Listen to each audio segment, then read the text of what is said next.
Hi, I'm Peter J. Ray. Welcome to Adventures in History. Today's topic is Dearest Mother, Love Ruthie. Ruth Smallshaw Ray's Letters to Her Mother. 1947, Part 27.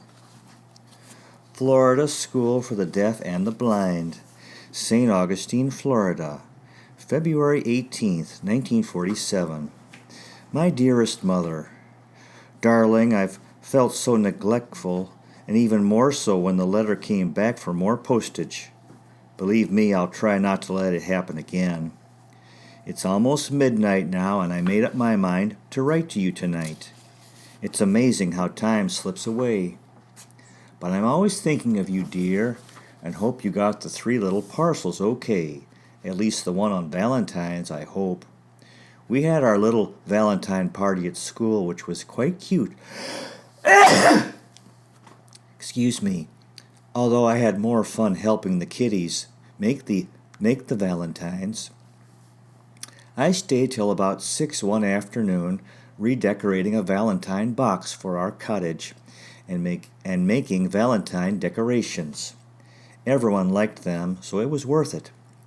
Then I walked home in the pouring rain, the let-up of our cooler weather. Johnny took me to the show Danny Kaye, and with about 6 of us went dancing. Marion and I went into Jacksonville shopping Saturday. I got a cute new pair of black sandals and a pale green dress with bell sleeves to the wrist. Marion got brown Dorsey shoes and a pretty gray dress. We got back early, so Johnny took me dancing at Surfside. I guess I mentioned meeting the cornet player out there before. He stopped us on the floor. Excuse me. Kissed my hand and said he'd like to play a piece for me. I asked for Stardust. It was nice. He'd asked me out before. I said no. I taught Sunday school Sunday and went to church and then out to Dunham's for dinner and thence out to the beach cottage to meet some of their friends from Toronto. Oh, but it's a beautiful ocean. Waves rolling in, white sand, nothing like it. Mother, last night at art class, Mr. Eder held up my sketch after only 5 minutes drawing and told everyone I had everything in it. We were doing the first life drawings so far, and you know how I like that. He came and sat down beside me and said that he couldn't criticize my art, couldn't even tell me anything. No kidding. Was I ever surprised? He used it as a model to show the others and brought some over to me to watch me draw. It's a wonderful feeling, believe me, when you've been in doubt as to whether maybe you were kidding yourself that you had anything. I've been doing quite a lot here. Nice to be getting a few goals ahead again, you know. We've been getting a few lines on possible openings in apartments. It's nice here, but we don't like sharing a kitchen. You know, orange juice gone, bread gone, cake cut, and you can't say too much. I sure blew up when the marshmallows were though. That's immaterial to just the fact of having to be through at 6 o'clock. So we'll see and tell you. Guess I'm getting American in a way. I put up a George Washington decoration I made. We'll have a George Washington party on Friday. When in Rome. I actually believe I got my kiddies to really think for themselves today and like them better now. They coddle them so much you'd think they were afraid they might do a little bit of work. Got into a corny mix-up last night. When I got home from art, Mrs. Averill said a fellow had been phoning every 6 or 10 minutes for about 2.5 hours. It was the fellow from last fall, down from South Carolina, and I told him I would be busy, period. He's being sent back. Thanks. Was I ever surprised to hear from Connie, stranded at home due to the storm? Guess I missed something. How's the weather now? Does it ever seem funny to think when wading in the ocean of the storms at home? The frost that did hit here, though, really did damage to the fruit crop. Thanks, Mommy, for the good advice. Marion got Ian a Ronson lighter and sent it to him for his birthday. Oh, I haven't mentioned how I've grown, dear. Imagine at this late date. Well, it's true. At first I blamed it on the dry cleaners for shrinking things, but that can't cover everything. All my skirts are above my knees, and I've been letting them down right and left. It's really terrific. I'm just about as tall as Marion now. Remember that tooth I had filled just before I left home? Well, last week it started aching in spasms of a few minutes at a time. It seemed so funny. At night it would ache if I lay on one side, but not the other. Finally, Saturday night it really started hurting, so at the dance the fellows got me some aspirins, and I put one on it. After that it sort of went numb. So Sunday it started to swell up. Monday I went to the dentist. He took an x-ray of it, and the tooth's so long he couldn't even get a picture of the end of the root. So he drilled a hole in it to ease the pressure, and we'll see next week as to whether he'll pull it or refill it. The nerve has died in it now. Marion says to say hello to your little mother for her, so hi, dear. I think about you a lot, and I was wondering if there was anything down here that you would like me to get for you. Do you need a blouse or anything like that? Does Bud need anything in a tricky sports shirt? I'll write again sooner, honey. Take care of Mommy. Love, Ruth. P.S. If I did definitely decide to concentrate on art, what do you think is the most preferable? Illustration? Teaching art? Oh, well, it's a nice feeling to think about it. Talk to me. Love, Ruthie. Florida School for the Deaf and the Blind, St. Augustine, Florida, February 27th, 1947. My dear sweet mother, hello, darling, and how is the sweetest, dearest mother in the world? Gee, dear, do you realize that this is the longest time you've been separated from your daughter? And 22 years isn't short. I hope you're fine. I enjoyed your letter and all the papers. My, but that certainly is a lot of snow. Hey, too bad I missed the winter. Guess Bud'll tell his grandchildren about this one, eh? How was your coal situation? Say, would it ever occur to Bud to take a few snaps of it all? Just for me, maybe? Speaking of snaps, remember the ones we took of you and Daddy before you went to the coast? Well, I had a nice few selected before I left home, but didn't have them when I did leave, apparently. Did you find them? 'Cause I'd sure like to have them. I've thought of it so often. We're fine, dear, although I have a cold. It's quite cold here, nothing like at home, of course, but the heating system is so poor everywhere. We try to keep our fireplace going. It's warmer at school than anywhere. Even at the dance at Surfside it's cold. At that, though, the kiddies played outside for the party, and it struck me again. At home, the kiddies would be skating instead of playing in the grass. Oh, guess, dear, big surprise. I got a check for $125 from the Saskatchewan government for back pension. Looked good to me. Did you cash the other one, $50 odd, or did you deposit it, or what? If I'll have to pay exchange on this, I'll send it later. Otherwise, I'll deposit it here, as I have both a checking and savings account at the bank here. Sort of nice to have something saved, although unless I get a job this summer, it'll have to carry me through. It was very interesting. Dr. Sherman K. Smith gave us a speech demonstration Saturday morning, and it was quite interesting. Surprising how much more I've learned about deaf teaching. I had a letter from one of the teachers in Michigan asking if I knew anyone who'd like to exchange jobs for a year. I've been keeping busy with my art and going out. Mr. Eder just stood behind me, and finally I said, "Gee, what's wrong with it?" Portrait of a boy. He took it up beside the model and said, "Everyone, what's wrong with this?" Everyone said, "Nothing." And he said, "Not a thing, it's good." It gave me a kick because it was. Gee, Mother, this sounds alike every week. He asked me how long I'd been drawing, if, if I had all my life, because he said, "That doesn't come overnight." Okay, Ruth, after all this yapping, let's see some results, eh? Yes, Marion still likes English, although it's still not the big thing. As a matter of fact, it's rather awkward for me. I've been going out with his brother Johnny, and English has been along with another girl, which isn't the best of setups. Not much I can do about it. She still goes out with him occasionally, though. Johnny's a cute fellow to go out with. 1947 Chevy, 24 and cute. Sort of a lot of fun and not serious at all, which is so nice to meet. Another fellow phoned just as he came over the other night, and I told this fellow I was working at school. "Why was I home?" "Oh, I came home for the bean bags." Johnny said, "Well, I've been called lots of things, but this is the first time I've been called a bean bag." Thank Buddy for his note, and I like hearing from you. It sure seems far away, doesn't it? I love you so much. Love, Ruthie. P.S.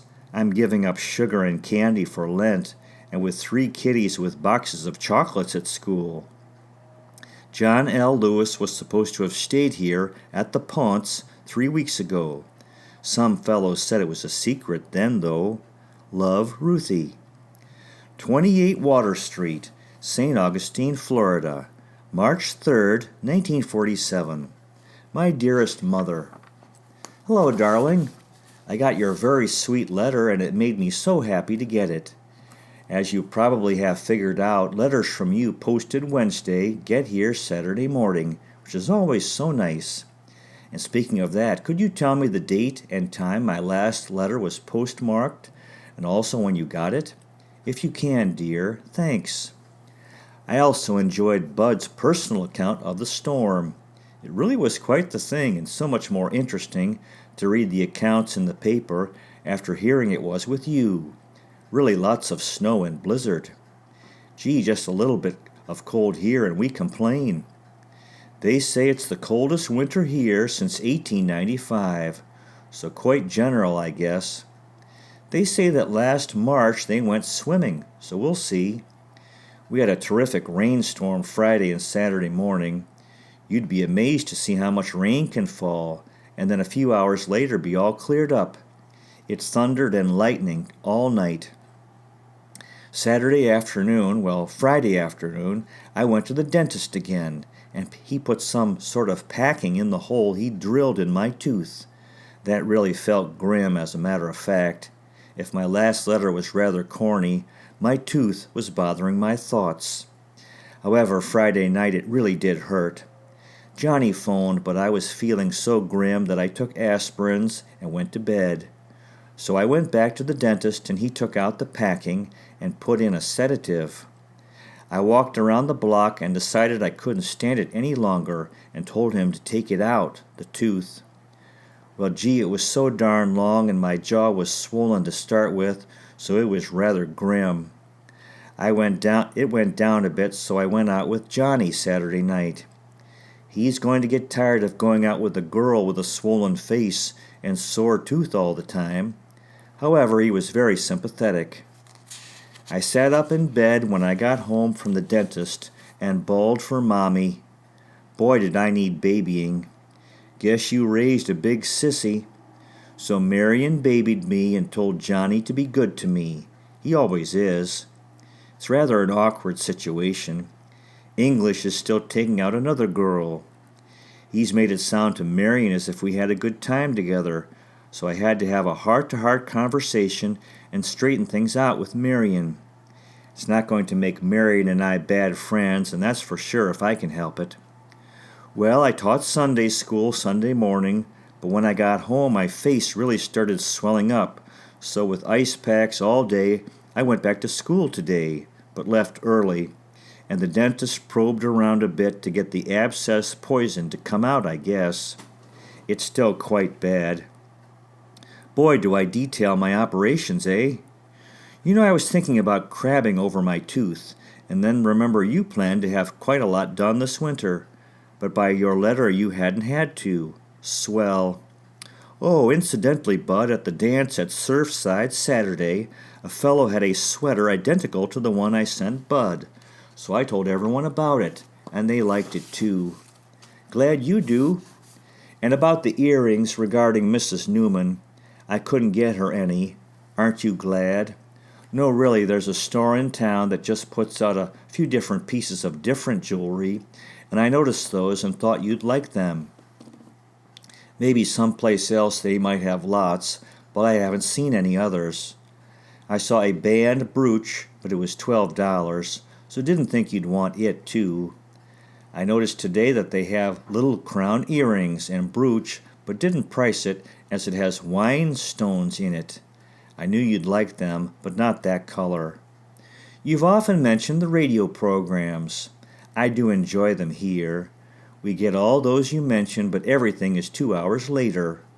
Lux from 9 to 10. It seems funny to be home to listen to Ma Perkins and all the afternoon serials while we're having lunch. You asked about people's physiques here. I don't think they're as good at all, but I'm prejudiced maybe. Nearly everyone seems shorter as a rule, and the women plumper. There are a lot of weak-looking fellows. Johnny and English have good physiques, otherwise we probably wouldn't like them. I think fellows start drinking too much and too young, and women drink a lot too. It's the main pastime down here. No bowling, no skating. They even sell it in grocery stores, and people buy alcohol for $1.49 a bottle as if it were ginger ale. Need I say we don't. Then, too, people eat rich foods here, a lot of fried foods. I haven't weighed for a long time. I think I'm about the same. No, I really have grown. I've compared dresses in pictures, and I just can't wear them the same length as they were. Yes, Donna is still working on her piano. She's written to invite Marion and I to her birthday, April 29th.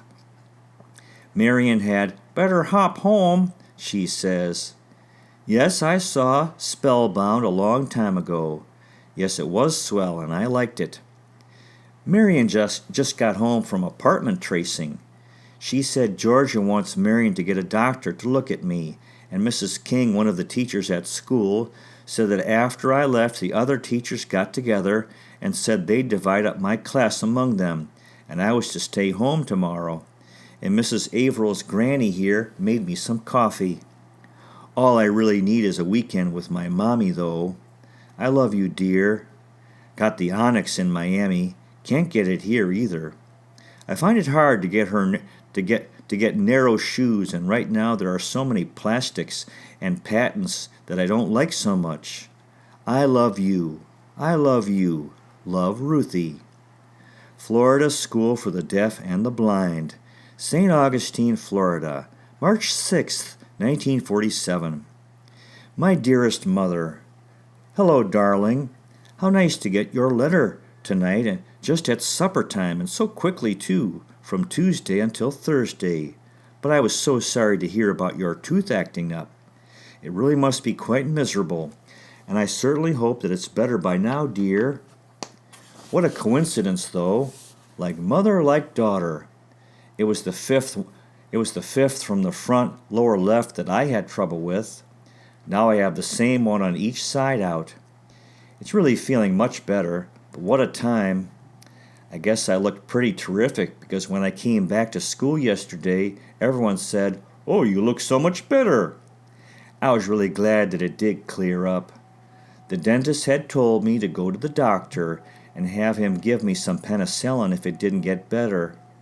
He syringed it out and put some packing in the hole, and I rinsed it with salt and water and took Anacin and had a poultice on the gum and ice packs on my cheek. Everyone's been really swell, though. It's amazing how word travels.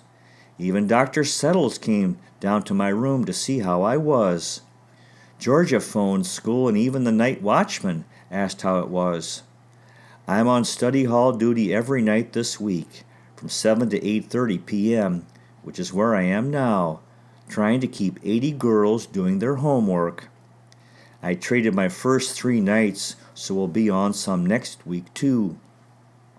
I went to art class last night, but we took up perspective, so it didn't do anything much. But it's surprising how much I've forgotten. We had a hearing aid demonstration this morning, very similar to what we took at normal. But it's surprising how some of these teachers haven't had much in that line. Marion and I are agreed that we've really had a very good education. I'd really like to have some more schoolwork again, so if Pop's giving out chances to go to varsity, here's a girl who's always willing to go. Ruth doesn't need it, though. I'm really disappointed in Bud. And before I forget, who sent Auntie Fanny a letter of mine? Jeepers, I hate that. I can write myself. What in the world was in it? Someday you'll get a message that I burst a blood vessel when I hear something like that. Still sorry about your tooth, though. It's turned warmer again and really lovely out, just like June. The birds chirping in the daytime, full moon at night, beautiful. They've really had the visitors to the city. 31,000 visited the old fort during February alone. I've never seen so many cars and different license plates. Really the latest in cars, too. Lots of streamlined yellow and white coupes, every kind imaginable. Did I mention that we had a sky rider over the city a week or so ago? Really an art to it, I guess. Thanks, dear, for the papers and Reader's Digest. Remember that fellow I mentioned last fall who came back from North Carolina? Well, he's still phoning, and I'm always busy, you know. Last night we went into Dixie's after art class, and he came in and said he knew it was, quote, all over, but I was still a lovely girl, and told Bob, she's a good girl, remember that. Oh, wow. I'll really be looking forward to seeing those snaps Bud took, so remind him to develop them, please. Oh, Marion's had a couple of letters that her dad is sick again. They took him to the hospital, had 5 x-rays taken, and still, so know the score. She's really wondering how he is. Take care of yourself, dear, and I do hope you didn't have too much trouble with your tooth. Write to me. Love, Ruthie. To be continued. Well, that concludes today's presentation. Good luck to you with your efforts in family history. If this interests you, finding, preserving, and sharing old letters, diaries, and photographs, and interviewing elderly relatives while they're alive, you might consider checking out our website, Adventures in History with Peter J. Ray at peterjray.com. Thank you so much for watching. I really appreciate it. God bless you. Take care, and I'll see you next time.